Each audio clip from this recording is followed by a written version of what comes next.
take a look at the euro dollar for the upcoming September the 30th session. As you can see, if we were to extend this upper channel line, resistance trend line here, and you can see that we've been battling with it. We haven't had a whole lot of follow through, but we have had a lot of holding on this support line now. You can see it was resistance back here. It's now looking to be a support, so we're going to use that as for guidance. The other thing we're looking at is the MACD is above the waterline here on the daily chart. Just as we go down through the lower time frames here, we're going to look and see if we find any divergence or anything, and we don't. You can see here on this chart with the MACD, as I delete this line, that we're going to have no divergence or anything going on. One thing we do have is a beautiful trend line that's coming down here on a 4-hour basis, and MACD is just telling us that the trend is to the downside. So let's head on down to the 1-hour chart, and as we get down to the 1-hour chart, you can see that we had a little bit of divergence that came in here earlier, and it's moved up nicely. But now we're up here on this resistance trend line, and it's going to be this is going to be really important, I think, this trend line. It's a 4-hour trend line. It's a very significant trend line. What we're going to do is we're going to watch for two things. We're going to watch the current high from yesterday, and we're going to watch this trend line.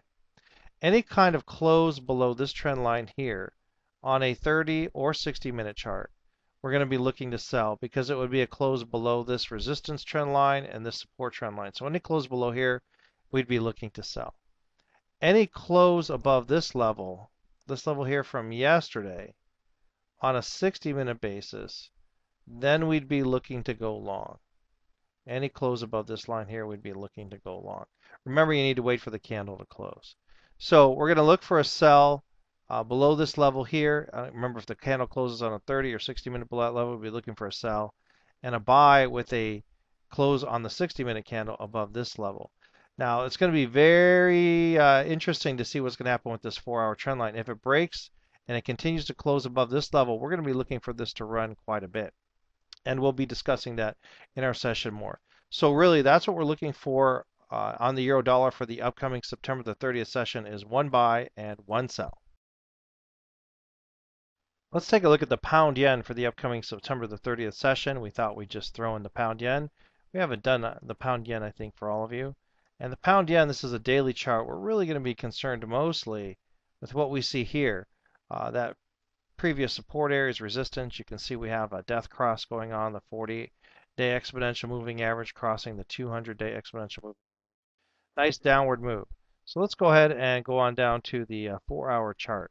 Do we have any divergence or anything building up? No. A lot of things suggesting to us that we have a negative histogram bar here, that we might have a breakdown coming. So we're going to go down to the 1-hour chart, and that's pretty much where we're going to leave it. You can see there's been this huge grind, right? It's been a really, really, really nasty grind coming through here. We're going to draw this trend line.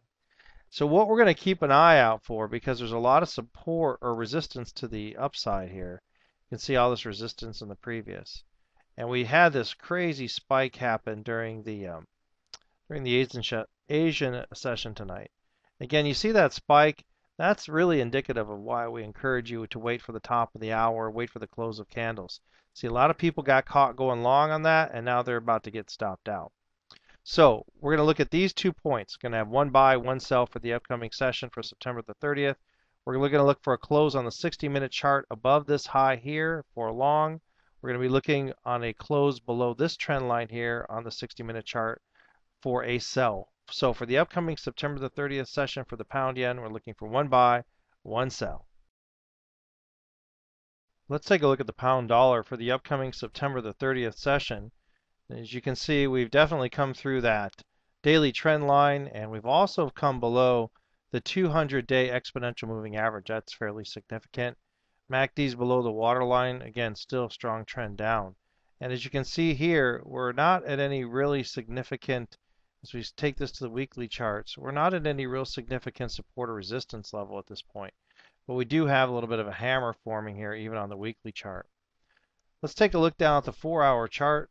Again, keeping in mind that we're in a downward trend, we're below the 200-day exponential moving average.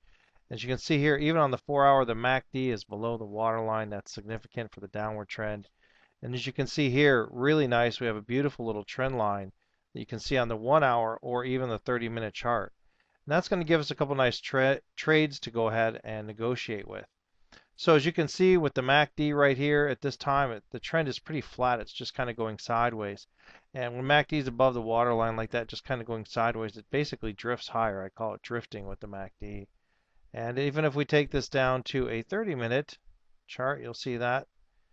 And, you know, there we go, just flat right there, just drifting in the direction above the waterline up. Let's go ahead and, for a little bit of clarity's sake, take this back down to the 1 hour chart. And if you can take a look at the 1 hour chart, we're going to draw a trend line where the majority of these lows are. We're not going to take this, we're going to draw two trend lines, I should say. One here. We're not going to take into account this anomaly. It was a big spike. We're going to take the trend line that we just drew, and we're also going to take this trend line right here. Now this becomes pretty significant. So what we're going to watch for is a trade on a close below this trend line here on a 30-minute chart, even though we're looking at the hour to get clarity of the trend lines. We're going to watch for a close below this level, below this trend line on a 30-minute chart. We're going to look for a close. If we miss that trade, we're going to look for a close below this trend line here on a 60-minute chart for a sell. So two sells that we're looking for at this point. And the buy that we're really going to watch for, whoops, the charts jumped on me there. The buy that we're going to watch for on this pound dollar chart, let's go back to that 1 hour chart. We're going to watch for is a close above this level here on a 60-minute chart. That's the one we're going to be interested in. So that's the only real buy scenario we're looking at right now. Could price come back to this trend line and hold and go back up? Sure. But we're looking for one buy, a close on the 60-minute chart above this level, two sells, a close below this trend line on the 30-minute level, or a close below this trend line right here, this lower one on a 60-minute level, either one of those two to enter the trade. So that's what we're looking for in the pound dollar for the upcoming September the 30th session. Let's take a look at the dollar yen for the upcoming September the 30th session. You can see that we've had price move to a lower low. We'll stretch this out. And again, this is on a daily chart. Well, the MACD actually moved higher, as you can see in here. It actually waved just a bit higher. And we have this huge daily hammer. And I would say the one thing that I find fairly significant about that is that price rallied the next day. And so it's going to be interesting, I think, with some of the pairs as we see some things developing here. So let's go ahead and on down to the 4 hour chart. And on the 4 hour chart, we're still looking at a downward trend. You see the MACD still below the waterline here. We're getting some negative histogram bars coming in. And that's going to take us down to the hourly chart. And you can see right now, as we're going ahead and creating this video, we're going to use this trend line here because that's the most recent trend line that price has had. We're going to watch for two trades, and it's unfortunate that this is moving at this time. But any kind of close below this trend line on the 60-minute, we're going to go short. And we're going to take some profit as we come down into these levels to see if it gets retested. Now, for a buy opportunity that we'd be looking at on the dollar yen, we're going to watch these highs right in here. And any kind of close on these above these levels here, above these highs. Remember, a candle close on the 60-minute chart. On the 60-minute chart, we're going to look for a continuation of this move upward, which follows nicely, again, with what we saw on the daily chart, which would be maybe some more follow through from this hammer. In other words, reversal pattern coming in here. So we're going to keep our eyes on that in the next couple sessions. So this candle looks to close out the hour here, so we'd be looking to sell, put a tight stop above here. And sorry for that, just the way the price action moves. And then again, any kind of buy opportunity, we'd be looking at a close above this level on the 60-minute chart. So with the dollar yen for the upcoming September 30th session, one buy and one sell that we're looking for.